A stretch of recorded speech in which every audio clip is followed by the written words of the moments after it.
c'est sans doute l'une des cantatrices les plus célèbres au monde.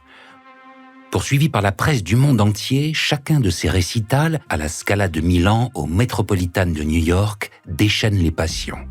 On guette le moindre de ses gestes, on l'espionne, on traque ses liaisons amoureuses. Vous l'avez reconnue, c'est la Castafiore, naturellement. Bianca Castafiore, sans doute la plus fameuse cantatrice de l'histoire de la bande dessinée. Sans avoir jamais pu entendre sa voix, on connaît d'elle sa silhouette, son accent, son caractère, mais aussi, et peut-être surtout, un amour immodéré des bijoux et sa peur irrépressible de se les faire voler. Un personnage imaginé par Hergé dans les années 30 et qu'il dessine jusqu'à ses derniers albums. Ses inspirations sont multiples, mais l'une d'entre elles est sans doute plus marquante que les autres. Saurez-vous la démasquer à l'écoute de cette histoire ? Vous écoutez La Voix des bijoux, le podcast de l'École des Arts Joailliers avec le soutien de Van Cleef & Arpels. On vous dévoile les fascinantes histoires et les savoirs secrets des bijoux à travers le monde.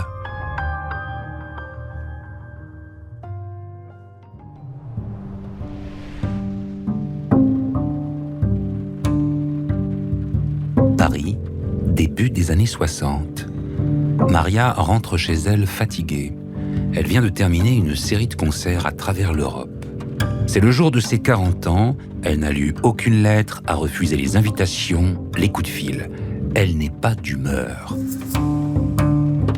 Sur sa table basse, une bande dessinée colorée attire son attention. Elle prend l'album en main, Les bijoux de la Castafiore. Sur la couverture, elle découvre une femme en robe rouge au milieu d'un salon qui chante à gorge déployée. De grandes boucles en perles pendent de ses oreilles et sur son décolleté, une imposante broche sur laquelle trône une énorme pierre, verte ou bleue. Maria s'assied sur le canapé. Elle remue à son annulaire la bague exceptionnelle de 37 carats offerte par son premier mari. L'importance en fait des bijoux pour les divas, pour les cantatrices, pour les actrices. Léonard Puy, docteur en histoire de l'art et responsable contenu et transmission à l'École des Arts Joailliers. Elle remonte au XVIIIe siècle, au moment où effectivement ces figures vont devenir de plus en plus populaires. Elles vont être aussi quelque part des icônes. Et surtout, on va leur offrir des cadeaux. Et très souvent, sur les portraits d'actrices célèbres, de cantatrices, de chanteuses du XVIIIe ou du XIXe siècle, elles vont se faire représenter avec les bijoux qui leur ont été offerts, qui de fait les enrichit, mais qui aussi instaure une sorte de concurrence entre elles. Il y a évidemment une recherche de statut, et c'est vraiment une conquête aussi qui s'opère visuellement par le porté de ces bijoux. La grande différence, c'est qu'encore au début du XXe siècle, les actrices ou les cantatrices qui portent des bijoux sur scène portent leurs bijoux, là où récemment, ce sont plutôt les maisons de joaillerie qui vont leur prêter pour des galas, pour des dîners ou même pour des tournages. Maria n'est pas une grande spécialiste des bandes dessinées ni des aventures de Tintin. Mais Maria a tout de même entendu dire ici et là que cette Castafiore, dont le portrait vient de sortir en librairie, entretient une drôle de ressemblance avec elle. Et les gens sourient en disant cela. Or, en regardant cette dame sur la couverture, elle ne voit vraiment rien qui puisse la rapprocher d'elle. Pour commencer, la Castafiore est blonde, alors qu'elle est brune, et puis elles n'ont pas du tout le même profil. Pourtant, cette bande dessinée posée sur la table, la curiosité de Maria est piquée à vif. Elle se dit que ce sera toujours une occasion de se changer les idées et d'oublier ce terrible anniversaire.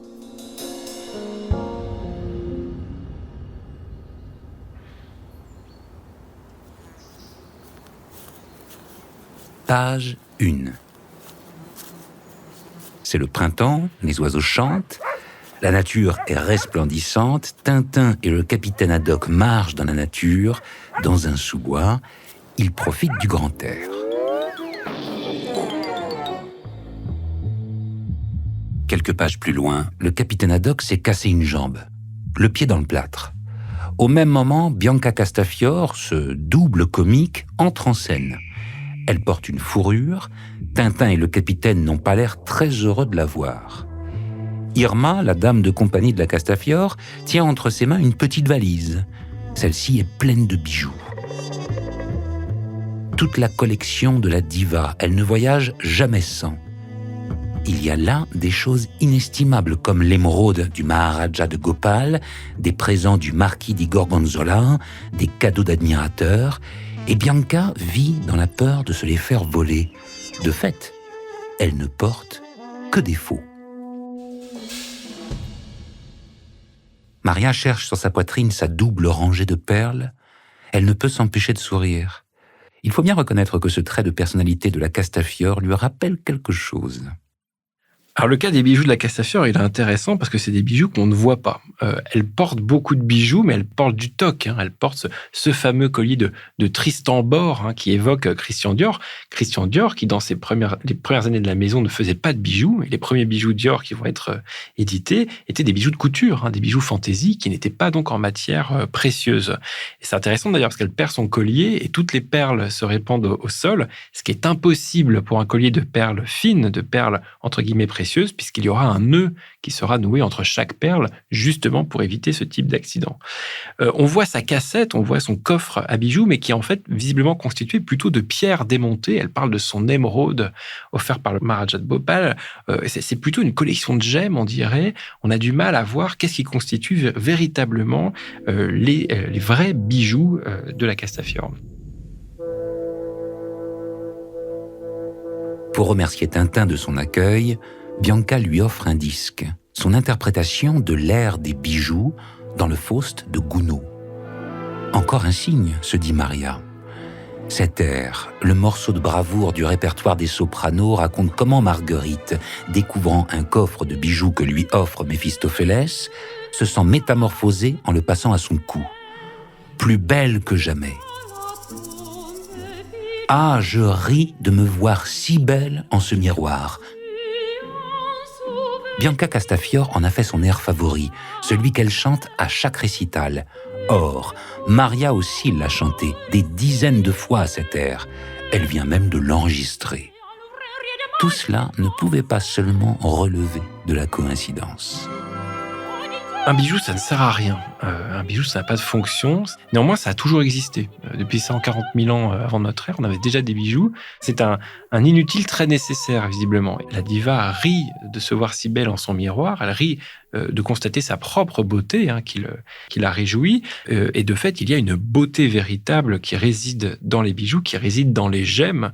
Le bijou est source de beauté pour celui qui le porte. Il va opérer un pouvoir de séduction sur la personne qui le regarde. Et donc, de fait, en portant des bijoux, on va pouvoir séduire. On va aussi pouvoir séduire en les offrant. Donc, c'est un pouvoir à double tranchant, si je puis dire, pour celui qui l'offre et pour celui qui le porte. À l'autre bout de la pièce, le téléphone se met à sonner. La femme de chambre annonce un certain monsieur qui aimerait lui souhaiter son anniversaire. Maria n'en a pas le cœur et surtout elle se doute de qui il pourrait bien s'agir. Elle préfère replonger dans la BD.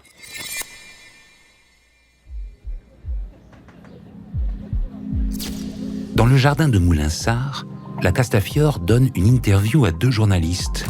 Ils sont visiblement à la recherche d'un scoop. Dans l'article qui paraît 2 pages plus loin, on annonce le mariage de la Castafiore avec le capitaine Haddock. Fausse nouvelle et fer à colleur. Maria aussi est adulée et poursuivie par les journalistes, pour le meilleur et pour le pire. Depuis des années, elle s'attend à ce qu'on lui fasse une demande en mariage qui n'arrive toujours pas.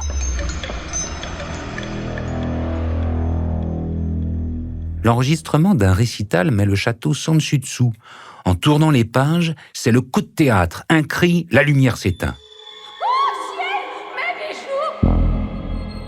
L'émeraude du Maharaja a disparu. On court dans tous les sens, la Castafiore s'évanouit au beau milieu du salon, mais 2 cases plus loin, on retrouve son coffre à bijoux et l'émeraude sous le coussin d'un sofa. Maria éclate de rire. Ciel, mes bijoux, exactement ce qu'elle s'était écrié lorsque dans sa loge, en face d'un journaliste de Paris Match, elle avait cru avoir perdu son trésor. Décidément, cet Hergé était bien renseigné. On peut parler de trésors, on peut parler de bijoux magiques, on peut parler d'amulettes, mais il est vrai que dans la très très grande majorité des cas, le bijou dans la narration, au cinéma, dans la littérature et d'autant plus dans la bande dessinée, le bijou va être volé. Et ça, c'est vraiment l'élément narratif par excellence, le vol du bijou. Et ça, on retrouve dans un très très très grand nombre d'albums différents. Le premier album des Schtroumpfs, qui après la mort de Peyo a été publié, s'appelle Le Schtroumpfeur de bijoux. Pareil chez Black et Mortimer avec le collier de la reine. C'est le vol idéal, si je puis dire. Braquer une banque, c'est très compliqué. Il y a plein de billets, etc. Voilà. Un bijou, ça se revend, ça se retaille. On peut en profiter presque immédiatement. Donc, c'est évidemment l'objet de désir maximum. C'est la beauté, c'est la valeur, c'est la transgression. Et donc, c'est la fascination. C'est le crime parfait. Calembour, gag et quiproquo. Maria rit maintenant, de bon cœur. Arrivée à la dernière planche, la cantatrice est dans un état de joie qu'elle n'a pas connu depuis longtemps. À chaque page, elle admire les tenues de la Castafiore et s'amuse à repérer dans ses bijoux des signes et des ressemblances. Elle ouvre alors sa propre boîte à trésors. Maria met un bijou, puis deux. Avec la grande parure que lui avait offert son amoureux au début de leur histoire, elle se trouve même parfaitement belle. Elle décroche son téléphone. À l'autre bout du fil, elle reconnaît la voix. Elle est émue, lui aussi. Maria caresse ses pierres en l'écoutant parler. Elle raccroche, heureuse. Le lendemain, avant de prendre l'avion, elle fait un crochet par la place Vendôme pour se faire un petit cadeau d'anniversaire.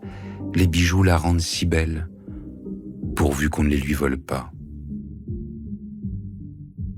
Les choses se sont peut-être passées ainsi, peut-être pas. Cette histoire relève de la fiction.